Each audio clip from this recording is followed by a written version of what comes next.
The snap of the bone was louder than any sound Jake had ever heard. One wrong step on a loose, mossy rock, and his leg was bent at an unnatural angle. Pain, white-hot and blinding, shot through him. He was alone, deep in a sprawling national forest, miles from any trail. The sun was beginning its descent, and the crisp autumn air was quickly turning into a biting, freezing cold. "Help!" he screamed, but his voice was swallowed by the immense, indifferent wilderness. Despair began to set in, a cold more terrifying than the dropping temperature. As darkness fell, he saw two glowing eyes watching him from the trees. A stray dog, gaunt and scarred, its fur matted with dirt. Fear turned Jake's blood to ice. He was injured, helpless prey. The dog crept closer. It wasn't growling or barking, just watching him with a strange, solemn intensity. It was a large German shepherd mix, its ribs showing through its thin coat. Jake braced for an attack, his hand fumbling for a rock. But the dog didn't attack.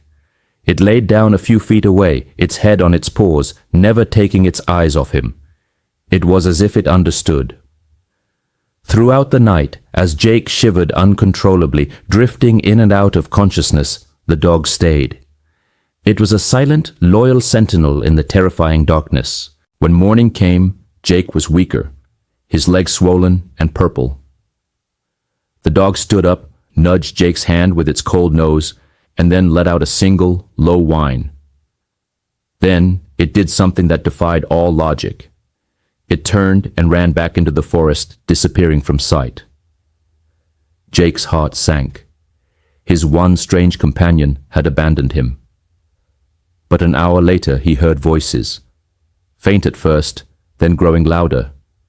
"Hello, is anyone out here?" It was a search party. Jake screamed until his throat was raw. Two rangers emerged from the trees, their faces a mixture of relief and disbelief. "We were about to give up on this section," one of them said, kneeling beside Jake. "But this dog, it came to our base camp, barking like crazy.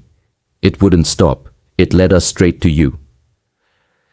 Jake looked around, and there it was, the stray, sitting quietly at the edge of the clearing, watching.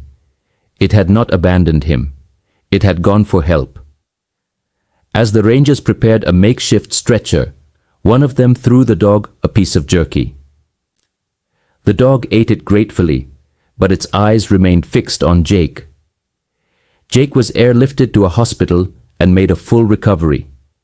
The first thing he did when he was discharged was contact the Park Service. He adopted the stray dog, his silent guardian, and named him Guardian. He was no longer a stray, but a hero with a home.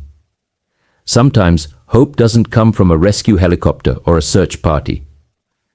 Sometimes it comes on four paws with a loyalty that expects nothing in return.